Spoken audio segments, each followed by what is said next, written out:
Último problema.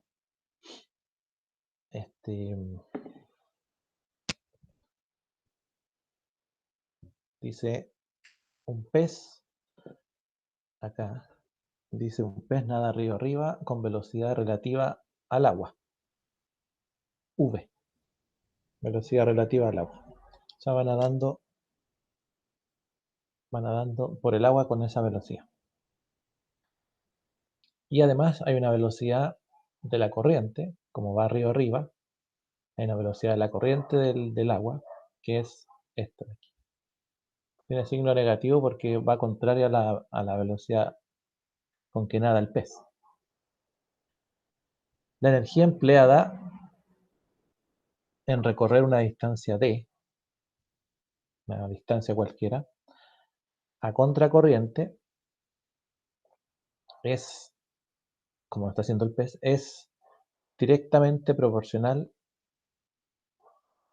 al tiempo, el tiempo t, requerido, digamos, para recorrer esa distancia d. Y al cubo de la velocidad. Del cubo de la velocidad. Bueno, básicamente eso está dado por esta expresión de aquí. La energía empleada en recorrer la distancia es directamente proporcional al tiempo y al cubo de la velocidad. Y generalmente en estos problemas siempre hay una constante que nos ayuda como a mejorar los valores, los resultados.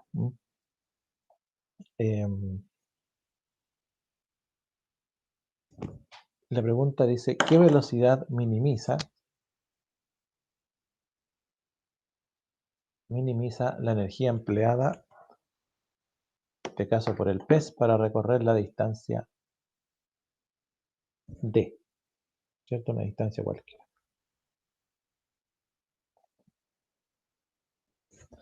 Bueno, en el fondo, ¿qué pasa aquí? Tenemos una corriente, ¿cierto? Hay un pez, supongo yo, algo así, ¿cierto?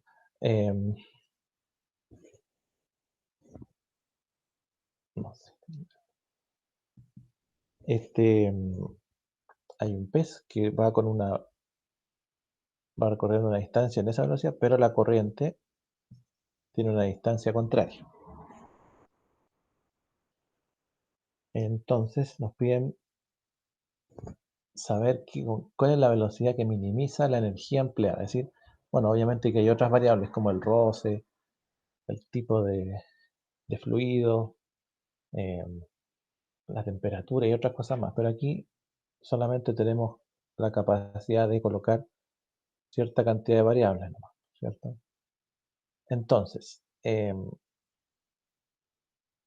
pez, bueno, tiene una velocidad con que va moviéndose, pero hay una velocidad que es contraria respecto de su movimiento. Tenemos la expresión de la energía, ¿sí? Y nos piden calcular la velocidad que minimiza la energía empleada en recorrer la distancia. ¿Cómo lo podríamos hacer?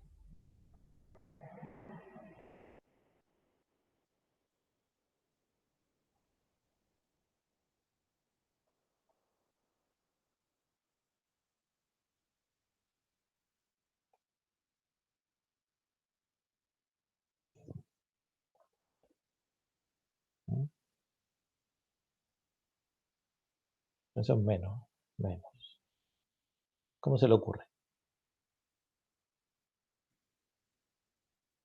Bueno, en estos problemas siempre uno tiene que pensar qué cosas afectan o no afectan el problema. Velocidades, sí. Distancias, sí. Mira, estas son las variables. Velocidad, distancia, tiempo. Después se repite velocidad, pero la de la corriente. Se repite velocidad, pero es parte del problema. Incluso ahí está. Esta constante da lo mismo porque es una constante, es un número, como si fuese un número. Así que no influye, digamos, em, en el análisis. Pero lo que buscamos es minimizar algo. En este caso, la velocidad que emplea el pez eh, perdón, la energía que emplea el pez en recorrer eh, la distancia.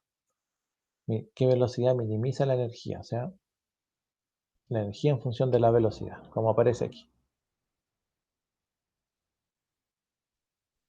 Incluso está la fórmula, así que no.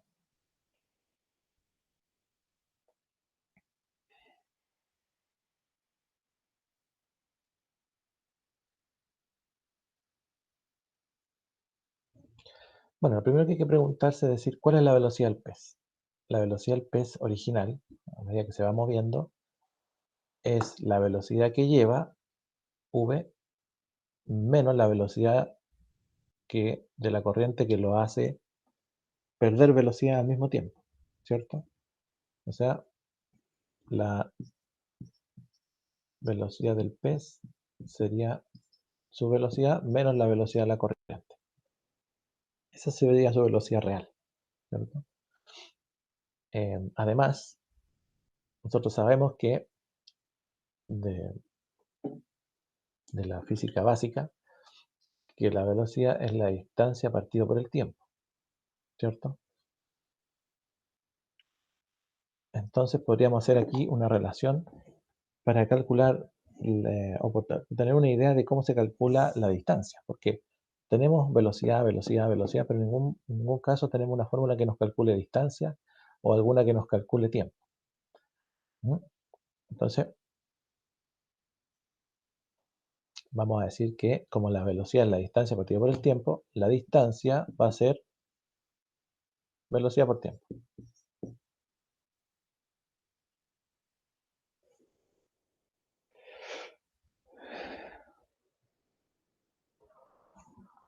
La distancia va a ser velocidad por tiempo. Pero la velocidad, a su vez, estamos hablando del pez, ¿cierto? Sabemos que esa es su velocidad. Quiero saber qué distancia recorre y cuánto tiempo se demora para poder tener datos para colocarlo en la fórmula. Ya sé que la velocidad del pez esta es la real, digamos. No es no es solamente v, es v pero menos la velocidad de la corriente. Así que la distancia recorrida por el pez va a estar dado por la velocidad menos la velocidad de la corriente por el tiempo. Ya.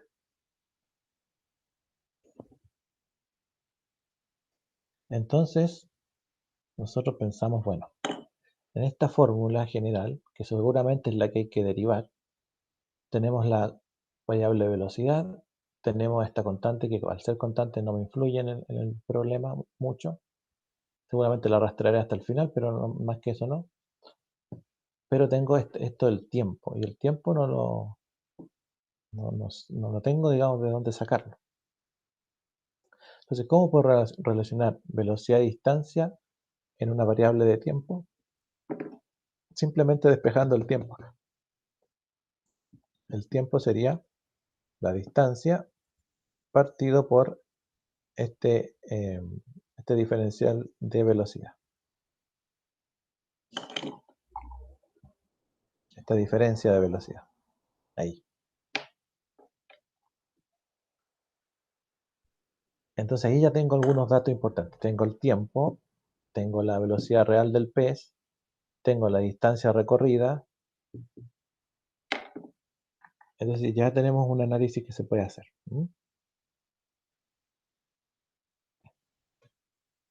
Como nos dicen que la energía es directamente proporcional al tiempo, al cubo de la velocidad, la energía empleada por el pez, entonces la energía que necesita el pez para poder moverse es aquella energía que va em,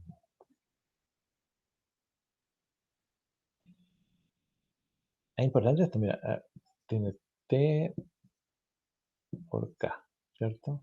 Bueno, eso me quedó acá. Entonces, esta es la energía que ocupa el pez para moverse, según su velocidad.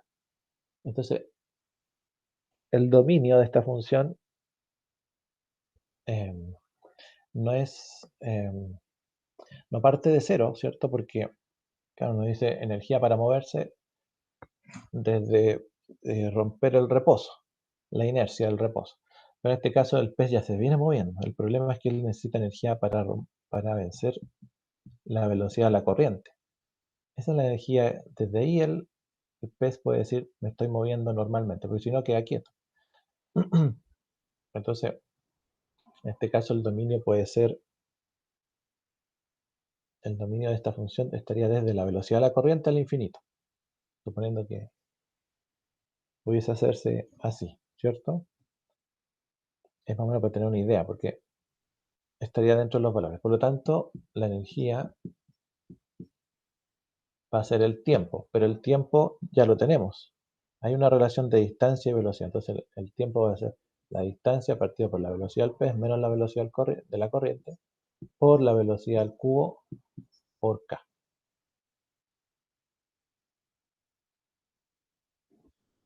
Bueno, si queremos multiplicar todo eso al tiro, nos va a quedar t por v al cubo por k, partido todo por eso. Así que lo vamos a colocar al tiro, ahí, ahí sí. Y esa es la expresión, ahí está la expresión realmente que se pudiese derivar, ¿cierto? Ahora, si usted quiere k, porque vamos a derivar en función de qué, de la velocidad, eso es lo que estamos buscando. Así que tanto k como la distancia de, este, mm, no nos afectan, entonces los podemos sacar como constante. K por D, y esto es lo que se deriva en el fondo, B cubo partido por B menos S. Esto se puede mantener como constante nomás. Y ahora hay que hacer entonces la derivada de la energía. Bueno, la derivada de la energía, como esto solamente lo que se deriva, es una derivada de una división. ¿Sí? Se quería, bueno, usted sabe, ¿cierto? El denominador queda al cuadrado y sería la derivada de la primera, del numerador, de velocidad al cubo sería 3 veces la velocidad al cuadrado por el denominador sin derivar, menos el numerador sin derivar por la derivada del denominador.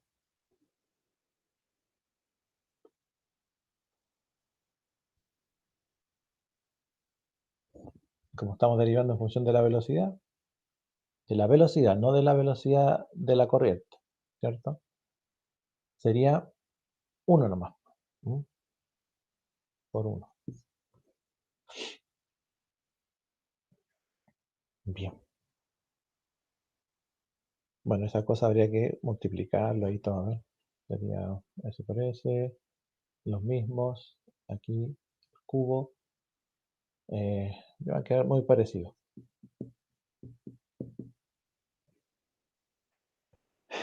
Serían 3v al cubo y v al cubo, serían 3, esta v por 1 son al cubo, y aquí ya hay un al cubo negativo, así que quedarían 2v al cubo. Ahí. Y 3 veces la velocidad al cuadrado por la velocidad de la constante. Claro, ese de ahí.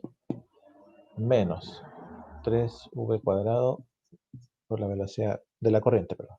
Bueno, y todo partido por eso.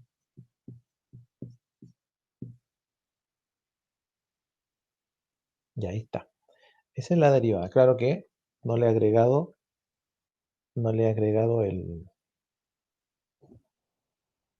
la constante, ¿cierto? Acuérdense que la saqué nomás solo para derivar.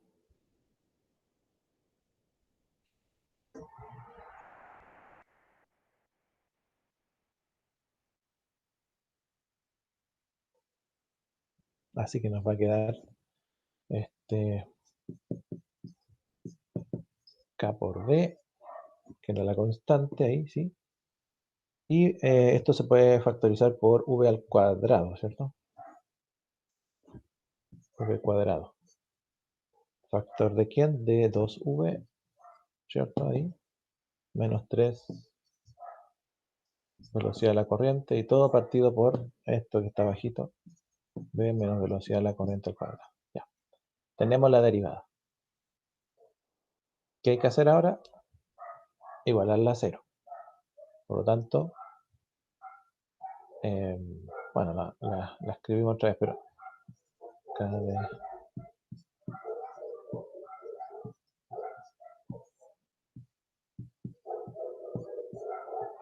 igual a cero ya. Si este denominador, ya como está todo en una sola expresión, este denominador pasa de dividiendo, pasa multiplicando, queda igual a cero. Así que lo podemos sacar al tiro. Nos va a quedar eso nomás. ¿Ya? El, la constante k por la distancia por la velocidad al cuadrado está multiplicando. Si pasa dividiendo, también queda igual a cero. Así que también se puede ir. Así que nos queda eso, ¿no?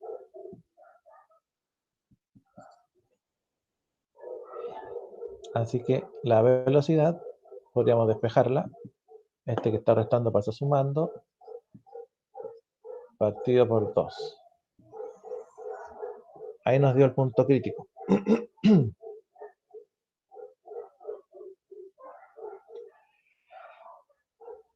Ya, bueno, no vamos a seguir, pero eso suponiendo que esto es el mínimo.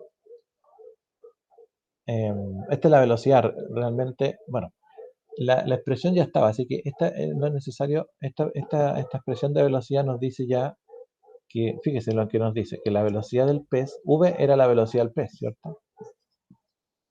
Y esta v sub c es la velocidad de la corriente. Entonces, fíjese que nos dice. Es que mirar el número, dice que la velocidad del pez tiene que ser 3 veces la velocidad de la corriente medios. O sea, en el fondo es como decir, la velocidad es una, 2 por 1, ¿cierto? 2 por 1, 2. Así que sería ahí. O mejor dicho, así. Ahí sí. La velocidad del pez tiene que ser 1,5 veces la velocidad de la corriente. Para que la energía sea, digamos, la mínima, como para poder moverse y que se mueva y que recorra una distancia. Claro, porque es 2 por 1, 2, más 1, 3 medios, sí. 1,5 veces. Ahí nomás. Ya. Bueno, estaba interesante. Vale. 1,5 veces la velocidad de la corriente. Está bien, ¿eh? Bueno, va a gastar energía, pero ahí con esa velocidad gastaría lo mínimo. Bien.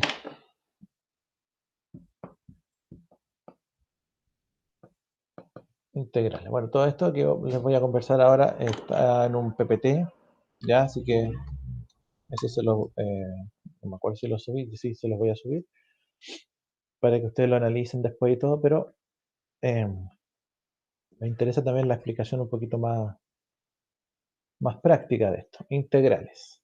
¿Qué es una integral? Integral o qué significa integrar.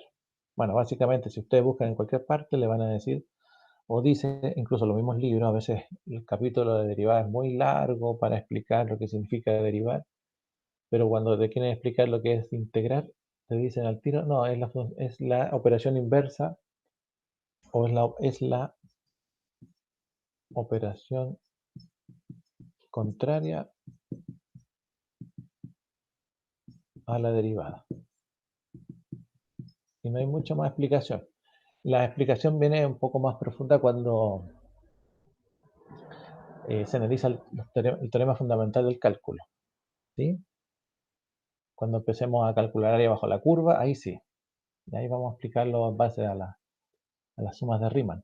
Pero por ahora vamos a analizar esto que se llama, también se le dice la antiderivada. ¿Sí?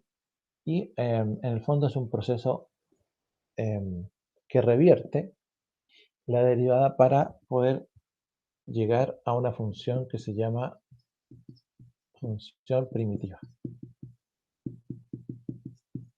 ¿Ya? Que los matemáticos le llaman la primitiva. Em, la integral usa un símbolo que seguramente ustedes lo habrán visto, que es este, ¿sí? Que significa suma, una suma infinita. Ujú. Eso es como una S estilizada, una S así alargada, ¿ya? De suma. ¿Por qué? Porque, como les digo, proviene de la sumatoria. Este concepto proviene de la sumatoria, de las sumas, bueno, explicado, digamos, de manera moderna, de las sumas de Riemann. Pero en el fondo proviene de la sumatoria, ¿sí? Y la idea de la integral es que es buscar una función, como les decía, una función que se le dice la función primitiva o original de un, de una, de un proceso, ¿cierto? Donde, a ver, si se tiene una función f de x y aplicamos la integral en esa función, entonces obtenemos una función f mayúscula de x, que se le llama la primitiva. O sea que para obtener una primitiva hay que integrar la función que yo tengo, o la que me están pidiendo, digamos, respecto de un diferencial de la misma variable de la función, ¿ya? Respecto a un diferencial de la misma variable de la función. A su vez, a esto se le llama integral indefinida, ¿ya? ¿Por qué se le llama integral indefinida? Porque no tiene límites de integración, ¿sí? ¿Por qué no tiene límites de integración? Porque ahora lo que nos interesa ahora, más que comprender el teorema fundamental del cálculo, todavía no, nos interesa conocer los métodos de integración, tener la práctica y luego ya pasar a- al teorema fundamental del cálculo, ¿sí? Pero básicamente, em, ¿qué podría decir uno? Como la integral es la operación inversa, ¿ya?, de la derivada, entonces, por ejemplo, si yo tengo una función f de x igual a x cuadrado y la derivo, obtengo una nueva función que es 2x. Y esa función 2x la puedo, como es nueva, como es distinta a x cuadrado, la puedo llamar g de x. Le puedo cambiar el nombre. Y puede ser una función cualquiera, ¿sí? Una función, una función cualquiera que yo pueda encontrar. Y entonces la idea es que yo, al integrar la función g de x respecto de x, obtenga f de x como resultado, ¿ya? Eso se llama integrar. Entonces la estoy llevando nuevamente a lo que fue, a lo que era al principio, ¿ya? Después de haber pasado por su proceso de derivada. Y para eso, entonces tengo que conocer las técnicas o métodos de integración que son los que se utilizan, digamos, para este proceso. Estoy siendo bien, estoy resumiendo harto el tema, ¿ya? Ahora, siempre que yo aplique la integral sobre una función, lo que voy a hacer, o lo que voy a tratar de hacer, es encontrar la función original, la primitiva, ¿ya? Pero pasa algo curioso, ¿no es cierto? Que es que si mi función f de x es x cuadrado, ya sabemos que al derivarla, f' de x nos va a dar 2x, ¿sí? F' de x nos va a dar 2x. Y ya también sé que si aplico la integral, como lo dice ahí, sobre 2x de x, debiese obtener como resultado la función original, x cuadrado. ¿Ya? Debiese obtener eso. Y bueno, hasta ahí estamos más o menos, eso es más o menos la definición general. Pero si f de x, si la función, vamos a poner otra función, g de x es x cuadrado más 6. ¿Cuál es su derivada? También es 2x, ¿sí? Porque la derivada de 6 es 0. Así que, si tengo a su vez h de x, y esa es x cuadrado menos, menos cualquier cosa, menos 150, la derivada de h de x va a ser 2x. ¿Mm? Y así sucesivamente. Si tengo y de x y la función es x cuadrado más x cuadrado más 2h, como voy a derivar respecto a x, 2h es una constante, así que su derivada, la derivada va a ser 2x y la derivada de 2h es 0. Entonces, si ustedes se fijan, todas las funciones tienen como derivada 2x. 2x, 2x, 2x, aunque provienen de funciones distintas, porque x cuadrado menos 150 no es lo mismo que x cuadrado más 6. Si usted lo grafica, no es lo mismo, ¿cierto? X cuadrado más 2h es distinto de x cuadrado solo, porque h puede ser cualquier cosa. Y si uno los grafica, son gráficas distintas. Entonces son funciones distintas. Pero pasa que usted cuando integre cualquiera de estas funciones, da lo mismo, usted lo que va a integrar es solamente la derivada, 2x, 2x, 2x, 2x. Y ya sabemos que integrar 2x con respecto a x me tiene que dar como resultado x cuadrado. Vamos a ver después cómo, pero el significado es que se tiene que encontrar la primitiva. Y ya sabemos que la primitiva de 2x es x cuadrado.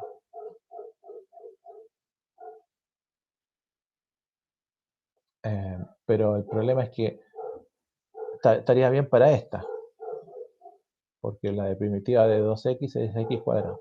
Pero la primitiva de 2x es, aquí en este caso sería x cuadrado más 6, o en este caso sería x cuadrado menos 150, o en este caso x cuadrado más 2h. Pero solamente me entrega x cuadrado. Entonces, cuando la integral es indefinida, cuando la integral es indefinida, entonces siempre agregaremos al resultado, o sea, a la primitiva misma, una constante.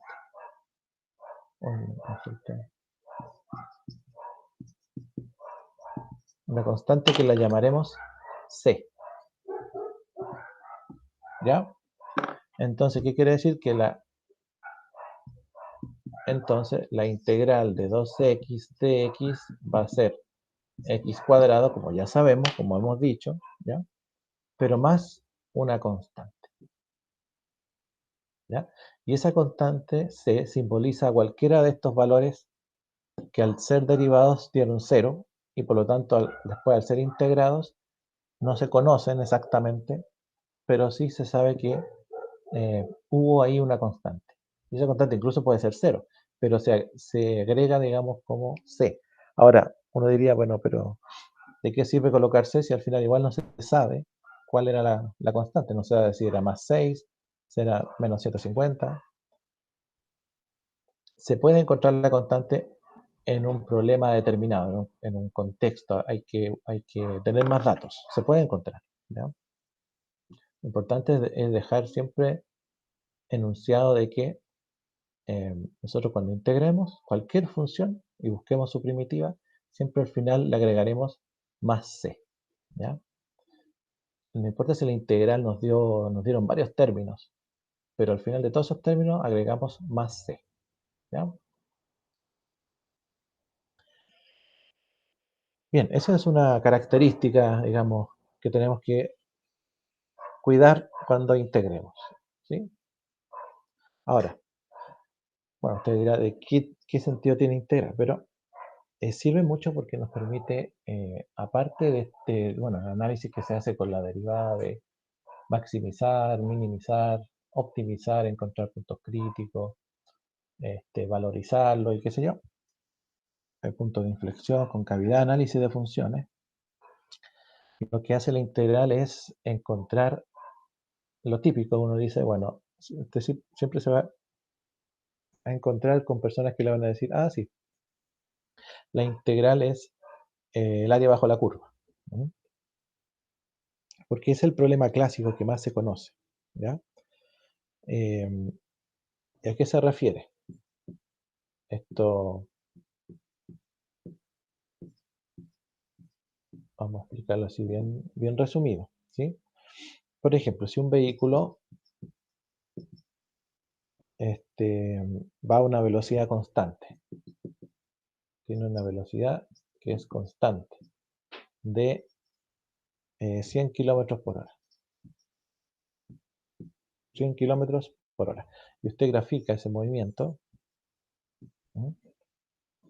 Entonces el vehículo respecto al tiempo, en 1 hora, en 2 horas, en 3 horas, en 4 horas, en 5 horas, su velocidad es constante, por tanto va a ser siempre la misma, ¿no? De 100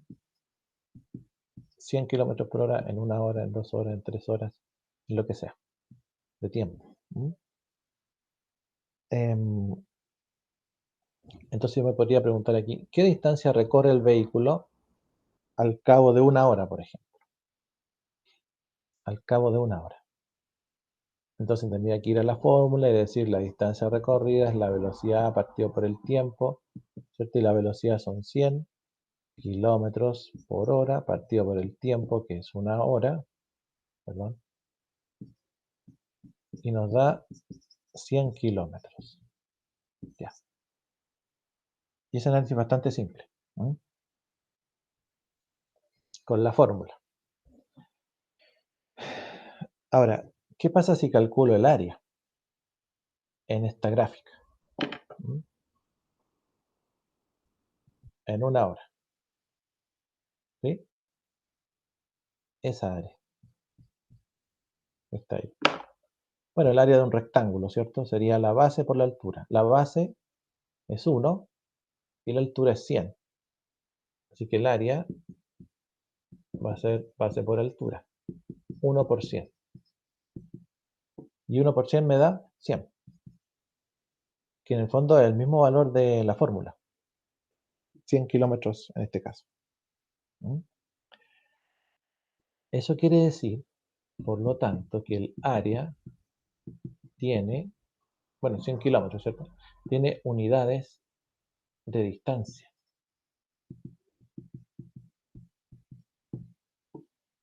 Y eso es raro porque si es un área, debiese darme algo al cuadrado, ¿cierto? Uno dice áreas, centímetros cuadrados, metros cuadrados, no sé. Pero en este caso, la distancia recorrida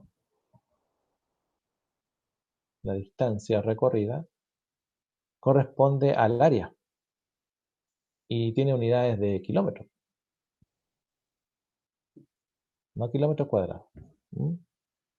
Entonces, bueno, ese análisis, en algún momento alguien lo hizo y dijo, bueno, el área bajo la curva, en este caso la curva es esta función constante, el área bajo esta función, medida con ciertos parámetros de intervalo, me está entregando un valor que corresponde a algo que no es solamente el área, sino que el área se puede traducir, no solamente el valor de un área, sino que se puede traducir en una variable distinta y que es aplicable a la realidad.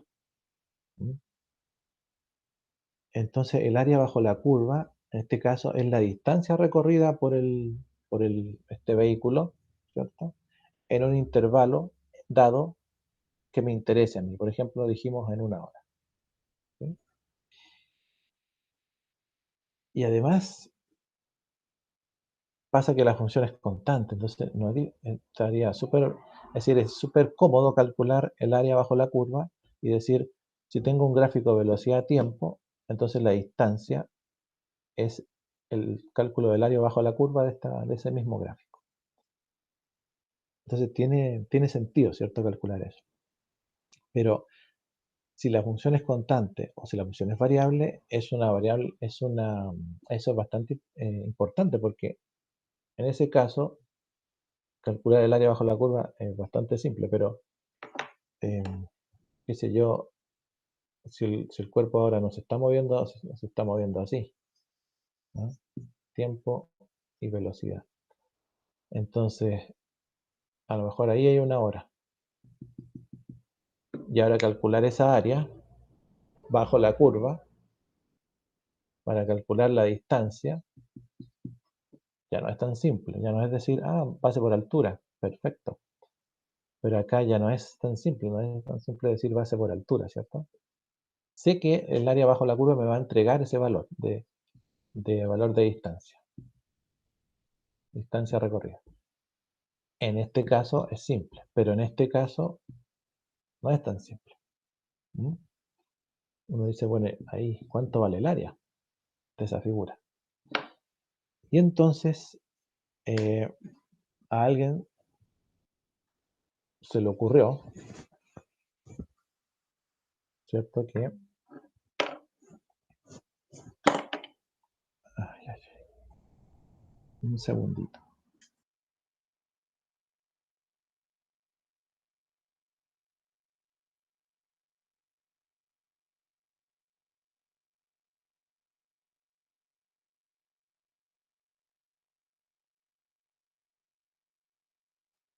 Ya, perdón.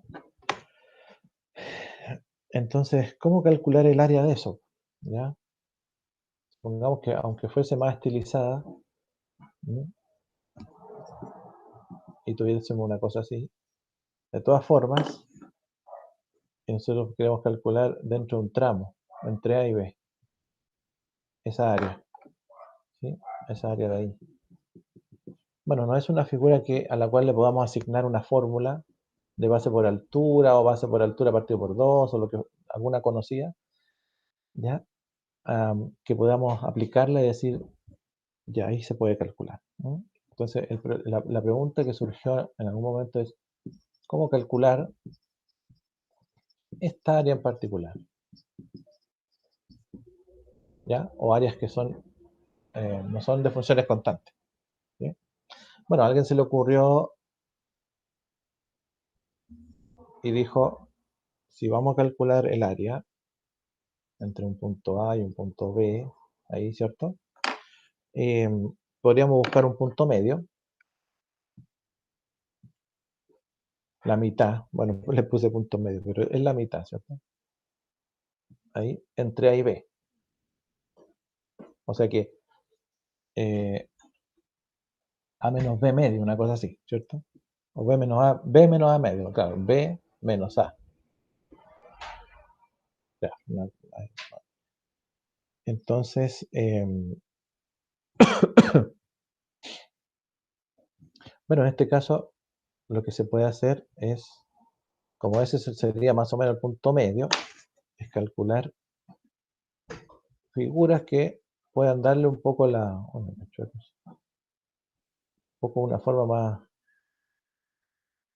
más normal a esto, ¿cierto? Entonces decir, bueno, ahí podría ser ahí, o también el área de dos rectángulos.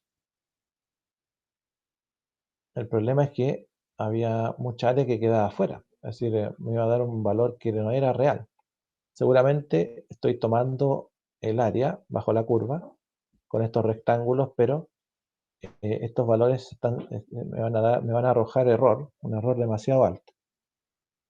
Pero de todas formas, em, es una manera de analizarlo en el sentido de que transformar estas áreas, y esto es lo que hacen los computadores y todo cuando calculan área y cosas, ¿ah? En el fondo lo que hacen es, cualquier área extraña la dividen en miles, miles, miles de rectángulos, cuadraditos, y calculan ya, bueno, de áreas conocidas, y después le dan un aproximado. ¿Mm? Ahí,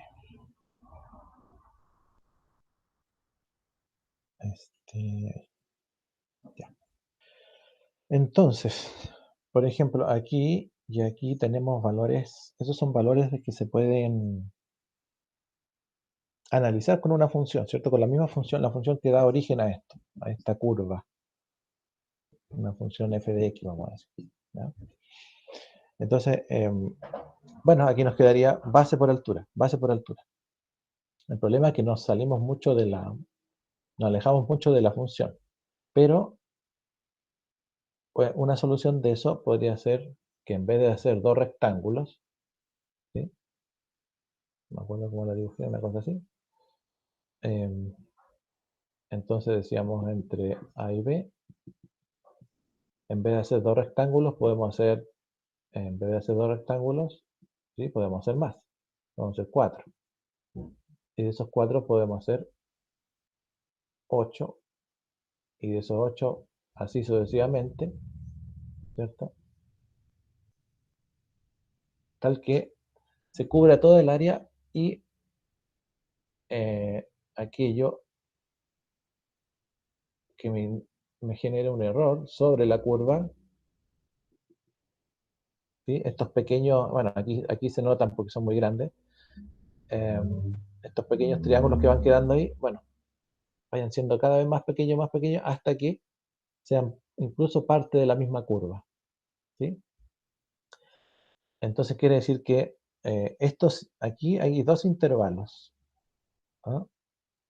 Entre A y B separamos en dos bases para estos dos rectángulos que dibujamos acá.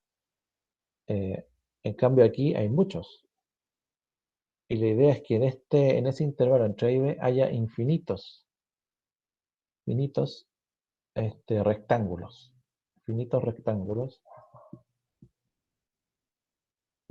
que nos permitan calcular el área lo más cercana posible al área real, ¿cierto? Utilizando, ¿qué cosa? La suma de las áreas de estos rectángulos. Una sumatoria de las áreas de los rectángulos, ¿cierto? Que en el fondo significa una suma infinita, o sea, una integral, ¿ya? ¿Pero una suma de qué? De estos diferenciales, de estos incrementos, ¿cierto? Que se van dando aquí respecto de las bases y a su vez, ¿no es cierto?, de la altura, porque el área es base por altura. ¿Mm? Entonces, por ejemplo, acá en este caso, ah, en ese caso de ahí, tenemos que entre A y B tenemos una altura que está dada por la función, ¿cierto? La función me da la altura. Y aquí sería la función respecto de A más la base, ¿cierto? Para el cálculo de esa de ahí. En cambio en B no, porque en B sería la altura, en B sería la función en B nomás. Porque aquí le falta recorrer, no sabemos hasta dónde, es un punto medio, no nos da un valor, ¿cierto? Pero la base a su vez, para distinguirla al tiro, es la misma, porque como está a la mitad, sería B menos A medios. Entonces, ahí se pueden ir haciendo se puede ir haciendo el análisis de eso. O sea, en el fondo quiero decir que la altura es calculable por la función en cualquier punto. En cualquier punto que usted quiera, usted puede calcular la altura. ¿Por qué? Porque usted tiene la función que dio origen a esta curva. Eh, entonces la idea de partir un intervalo entre A y B, la idea de partirlo, por ejemplo, en este caso lo partimos en dos, pero aquí lo partimos muchos rectángulos, bueno, partir y sumar todas las áreas que incluyen a todos los rectángulos dentro de este intervalo A y B. Y eso se llama, o sea, la idea de eso eh, se llama suma de Riemann, ¿ya?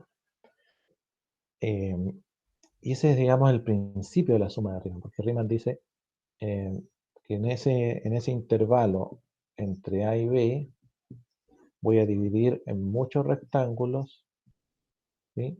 En todos los que yo pueda. Claro que Riemann divide en algunos y después digamos, extrapola a la sumatoria. Y todos estos tienen tienen un i que corresponde al primero, un i de posición, al tercero, al cuarto, un i que corresponde al primero, segundo, tercero, cuarto y al enésimo, o iésimo, si queremos, ¿sí? Igual n. Eh, entonces los incrementos, como la altura la obtenemos de la función, los incrementos son los que nos importan a nosotros. Y esos incrementos van a ser mayores o menores según la cantidad de divisiones que hagamos en este intervalo A y B. ¿Ah? Entonces, esos son los que nosotros vamos a utilizar en esa gran suma, ¿Mm? Claro, porque si decimos que la altura va a ser la función misma en cualquier punto que decidamos encontrarla, ¿ya? Entonces, las bases van a ser los incrementos eh, como b menos a partido por n. Suponiendo que hay n rectángulos, n bases, ¿ya? No, porque aquí no alcanzo ni a contarlas, pero entonces b menos a partido en n. Y la altura, como la vamos a evaluar en cualquier punto que corresponde a cada uno de los intervalos, entonces a su vez la altura va a ser un f de x sub i, ¿cierto? Como esto i. Este era el igual 1, este de abajito el igual 2, este el igual 3, y así. Entonces, en cualquier f de x sub i tenemos eso. Entonces, fíjese que ahora el área bajo esta curva va a ser la base por la altura, porque son rectángulos. La base, que va a ser el incremento, ¿cierto? Por la altura que en el fondo nos lo indica la función, ¿sí? Em, pero esa es una área, y como nosotros queremos la suma de todas las áreas, de todos los intervalos en que seamos capaces de colocar ahí en ese, entonces el área va a ser la suma de todos los intervalos, ¿de cuáles? Desde el primero, igual 1 hasta el enésimo, ¿cierto? ¿De quién? De la base por la altura. Y lo voy a escribir al revés. De la altura por la base. Da lo mismo, ¿cierto?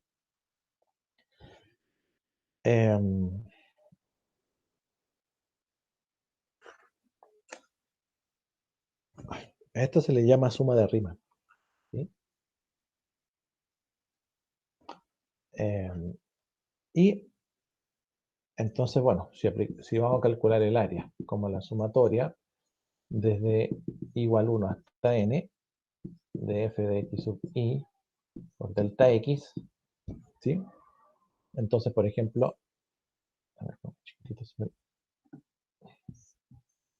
tenemos ahí, eh, entonces era entre A y B, ¿cierto? En el n igual 1 rectángulo tenemos esa área, en el n igual 1. En el n igual 2, o coloquemos un n igual 4, ¿cierto? Entre A y B, vamos a tener 1, 2, 3, por ahí, ¿cierto? Esas áreas. El tema es que cuando nos dé n igual el enésimo, ¿cierto? Entonces van a ser tantos intervalos, van a ser tantos rectángulos que al final vamos a estar cubriendo toda el área completa sin desviaciones. Entonces, pasa que como son tantas sumas, y nosotros estamos llevando esto aquí, estamos haciendo que aquí haya ojalá muchos, tantos que sean infinitos, ¿sí? Entonces, al final la suma esta de Riemann se perfecciona, o sea, en el fondo dice que el área exacta, dice Riemann, es el límite cuando el intervalo se hace infinito.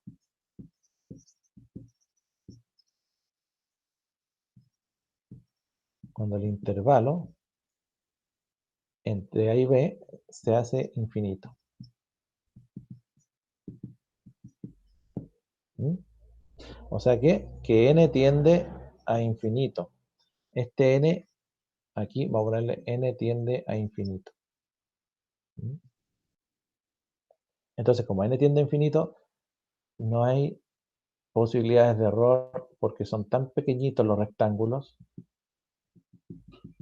es tan infinitamente pequeño ese rectángulo, esa base, em, que no nos va a producir ninguna desviación sobre la misma curva y nos va a calcular el área, porque es base por altura, base por altura, base por altura, infinitas veces, ¿cierto?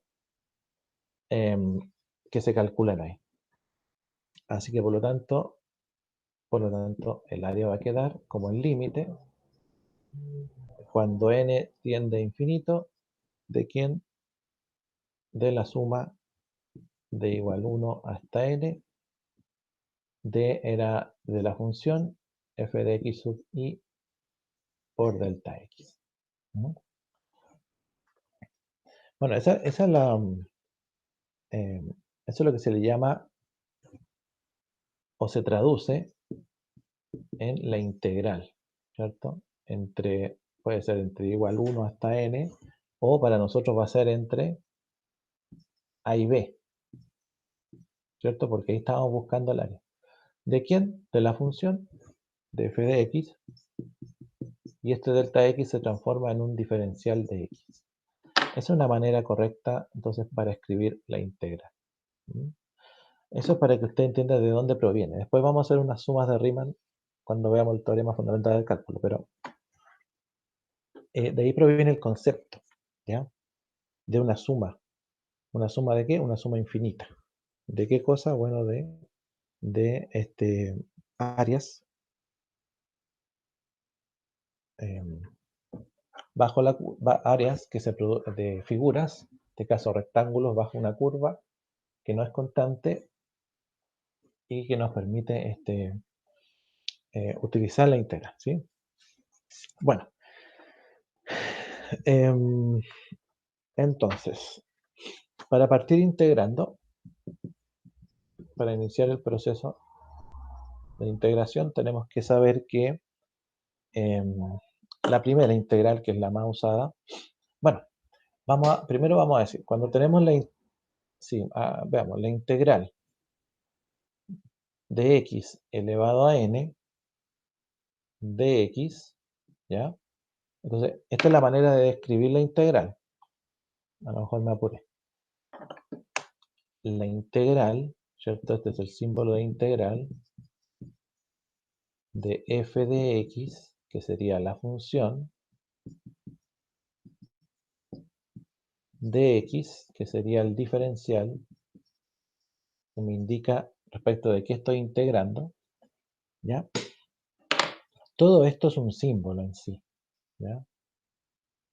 No, no, no lo podemos, bueno, se separa para poder definir, qué sé yo, pero en sí todo es un operador en sí, todo completo, ¿ya? Entonces decíamos que em,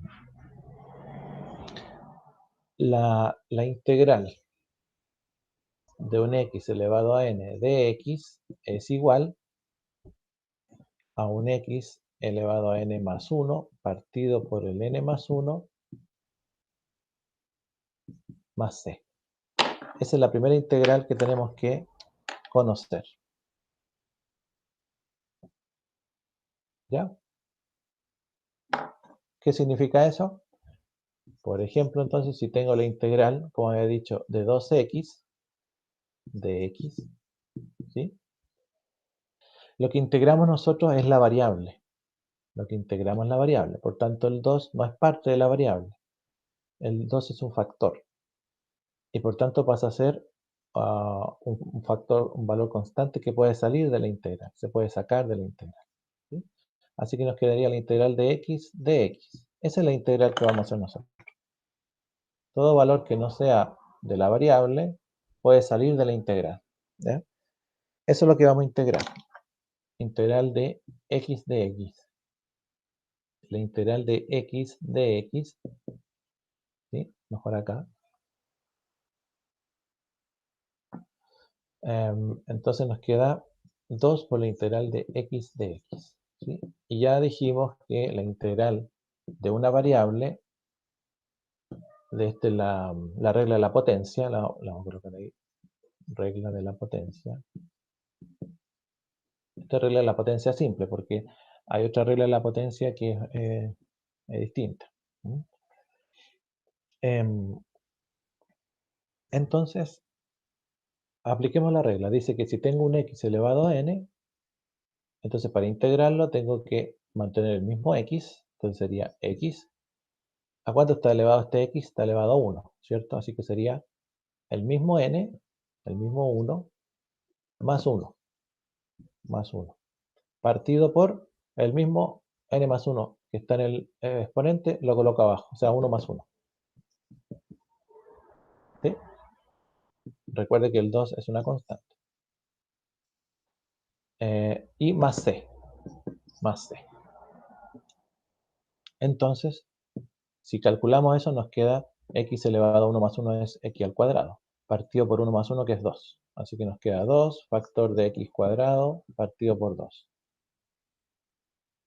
más c. Pero estos dos se pueden cancelar, entonces el resultado es x cuadrado más c. Quiere decir que la integral, vamos a escribirla como era originalmente, quiere decir que la integral de 2x de x me dio como resultado la primitiva, o sea, x cuadrado. Pero ahora es más c, porque tengo que siempre dejar ahí la constante por si acaso este x cuadrado tenía otros valores, que lo sumaran o lo restaran. Entonces nos dio, encontramos la primitiva de 2x. La primitiva de 2x es x cuadrado. ¿Y está correcto? Sí, está correcto. ¿Por qué? Porque si derivo x cuadrado, ¿cuánto me da? 2x. ¿Mm? Estamos utilizando entonces la regla de la potencia.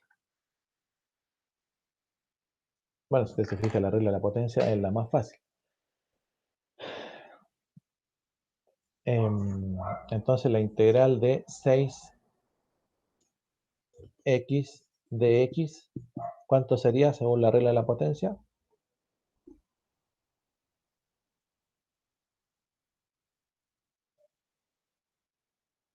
3x cuadrado 3x cuadrado más 6. más c, ¿cierto? Siempre no olvide colocar más c, más la constante. ¿Mm?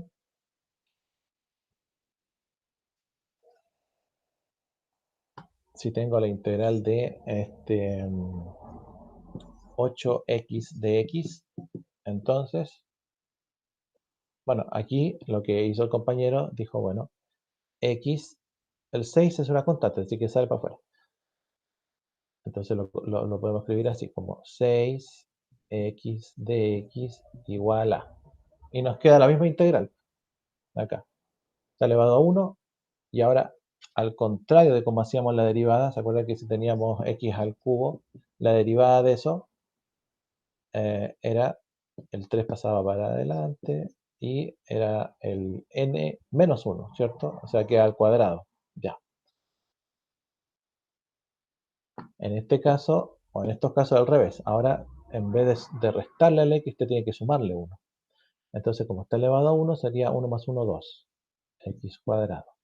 Pero partido por el mismo exponente. 2. Ya. Pero como había un 6 adelante, que multiplicó, que lo sacamos fuera solamente por efecto del cálculo, 6 medios nos queda reducido a 3x cuadrado. Por eso dio 3x cuadrado. ¿Mm? La integral de 8x sería el 8, lo sacamos y nos queda la integral de x. Así que sería fácil. La integral de x ya sabemos cuánto nos da. X cuadrado medios más c. Y el 2 se puede cancelar, se puede simplificar con el 8 y me queda 4x cuadrado más c. Quiere decir que la función original era 4x cuadrado. Y claro, si derivamos 4x cuadrado nos queda 8x. Entonces ahí mismo podemos ir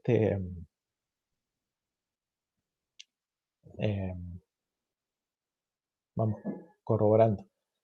Si tenemos la integral de x cubo de x, ¿cuál sería la integral de x cubo de x?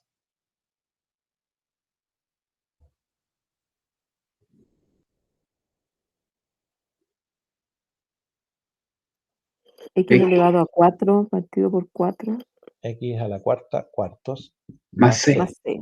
C. ¿Ya? Bueno, la regla de la potencia es una de las que más se usa. Y es bastante simple, siempre que no nos confundamos con la derivada, porque a veces uno se confunde en vez de sumar, resta, qué sé yo.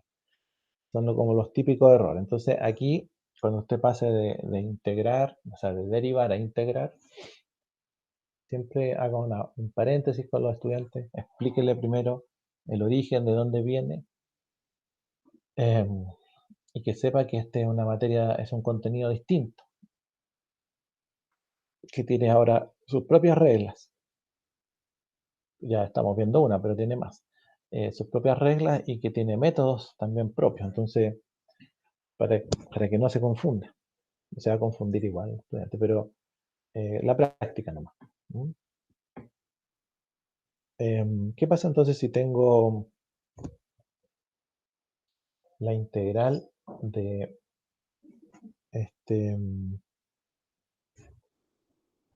entonces de x a la quinta de x? Rápidamente uno dice, bueno, se conserva la misma variable y al exponente le sumo 1, pero lo divido por el mismo exponente ya sumado. ¿Cierto? Y le agrego la constante. Entonces ahí va uno integrando más rápido. ¿Ya? ¿Qué pasa si tengo la integral de x a la séptima medios de x?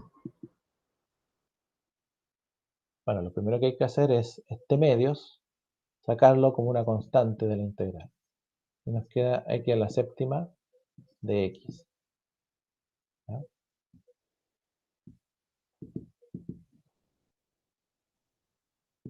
E integramos, entonces nos queda la integral de x a la séptima sería x elevado a 8 partido por 8, pero por un medio que estaba afuera,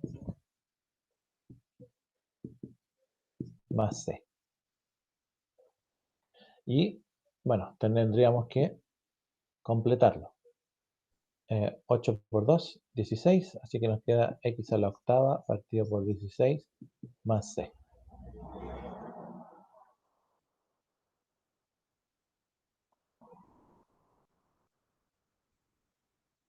¿Ya? ¿Qué pasa si tenemos la integral de 5x a la menos 3 de x?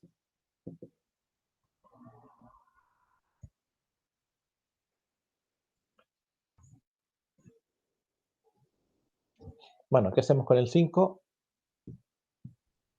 Lo sacamos afuera y nos queda la integral de x a la menos 3 de x. ¿Y eso cuánto sería? Usted si quiere lo puede hacer aparte ahí y puede decir x menos 3 más 1 partido por menos 3 más 1. ¿Cierto? Ese cálculo lo pueden hacer aparte primero los estudiantes y después ya lo van haciendo ahí mismo en la integral. Entonces menos 3 más 1 es menos 2 y partido por menos 3 más 1 menos 2. Entonces nos va a quedar 5 y ya cuando estoy integrando tengo que ya no seguir usando la S de la suma, sino que un paréntesis nomás. Nos va a quedar X menos 3 más 1 es menos 2. Partido por menos 3 más 1, menos 2. Más C. ¿Sí? Bueno, y hay que arreglarlo, ¿cierto? El 5, para empezar, este menos 2 le da un valor negativo a toda la expresión. ¿Sí? Después, el 5 y el 2 no se pueden simplificar, así que me va a quedar 5 en el numerador y 2 en el denominador. Y este x que está a la menos 2 lo paso al denominador como x cuadrado, más c. Y ahí está la integral de esa.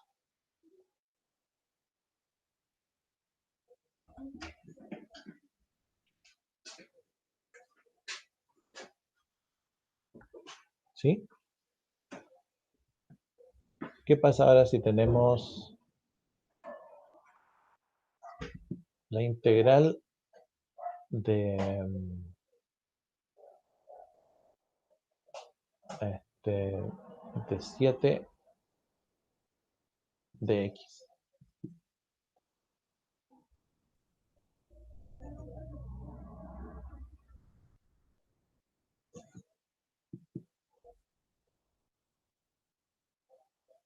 ¿Qué pasa con esa integral?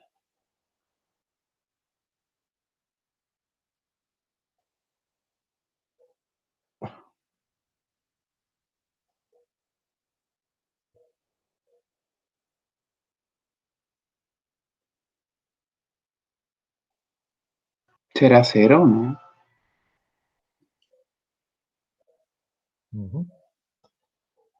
Siempre que usted tenga la integral, porque uno puede decir, bueno, el 7 sale y nos queda la integral de dx. ¿Ya? Entonces, siempre que usted tenga la integral del diferencial, va a ser igual, en este caso, si el diferencial es x, va a ser igual a x. ¿Ya? ¿Por qué? Porque en el fondo, lo que hay ahí, aquí, lo que hay es un x elevado a 0, ¿cierto? Que no se anota. ¿Cierto? Cuando tenemos x cuadrado más 2x más 3. X elevado a 2, bueno, si queremos la anotamos acá. 5x al cubo elevado a 3, elevado a 2, elevado a 1, y aquí está la x elevado a 0. Pero no se escribe, ¿cierto? Así que aquí es lo mismo. Si aparece solo un número con el diferencial, el número es una constante, así que se saca fuera de la integral. Pero para efecto, digamos, de la explicación nomás, es que tenemos un x elevado a 0. Así que si le aplicamos la misma fórmula,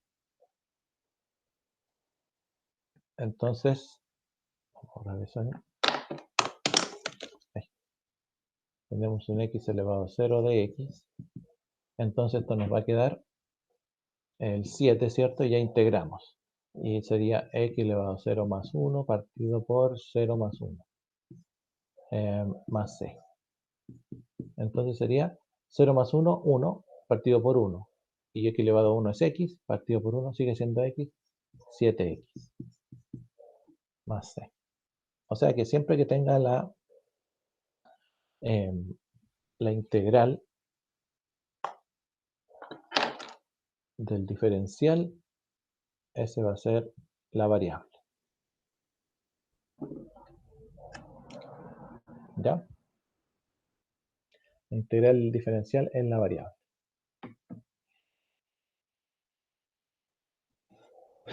Entonces si tenemos la integral de 3 cuartos de x, entonces rápidamente usted dice, eso es 3 cuartos x más c. Nada más. ¿Sí? Si tiene la integral de pi de x, eso es pi x más c. ¿Ya? Siempre la integral diferencial solo o acompañado de alguna constante es igual a la variable por la constante, en este caso, más c. ¿Ya? Bueno, y ahí se puede ya empezar a integrar, aplicar la regla de la potencia. Siempre aplicar la regla de la potencia es importante porque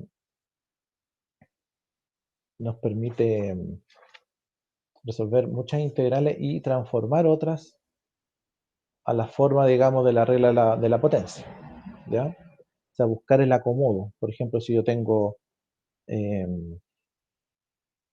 si tengo, por ejemplo, el último ejemplo, si tengo la integral de 3 partido por x cubo de x, ¿ya? No hay una regla del producto, ni de la división, no hemos conocido nada de eso, solo conozco la regla de la potencia.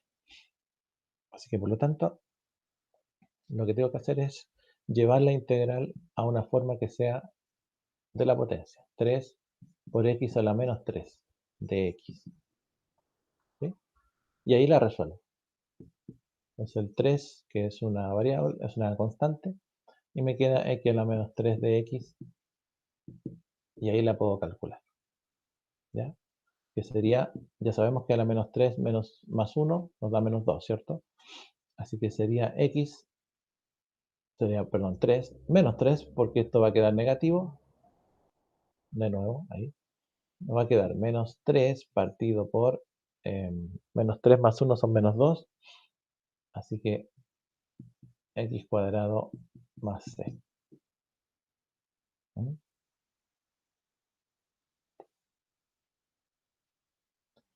Bueno, eso es integrar, ¿eh? El problema pasaría, por ejemplo, si tengo esto, integral de 1 partido por x, de x. Y si uno quiere aplicar la regla de la potencia, entonces lo transformo en la integral de x a la menos 1 de x. Y si aplico la regla, sería menos 1 más 1, ¿cierto? Hay que hacer el menos 1 más 1 partido por menos 1 más 1. O sea, me va a quedar x elevado a menos 1 más 1. Siempre se le suma 1. Y abajito lo mismo, ¿cierto? Menos 1 más 1. Y eso me va a dar x elevado a 0, que podría ser partido por 0, más c. Y no puede ser, ¿cierto? Ya, esas otras reglas de integración las vamos a ver después. Bien, jóvenes, eso sería por hoy. Nos vemos entonces esta semana que viene a la otra. Que descansen. Mañana el ayudante va a hacer una ayudantía de algunos ejercicios de optimización. Y voy a ver si le dejo algunos de integrales para que vayan así, ¿ya? Así que si no hay alguna duda o consulta, nos veríamos en una semana más.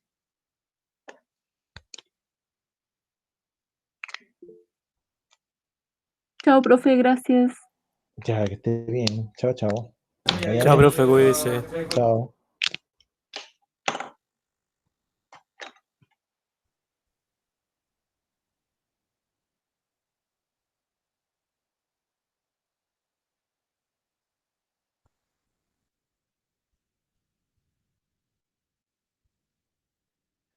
Que les vaya bien, que descansen.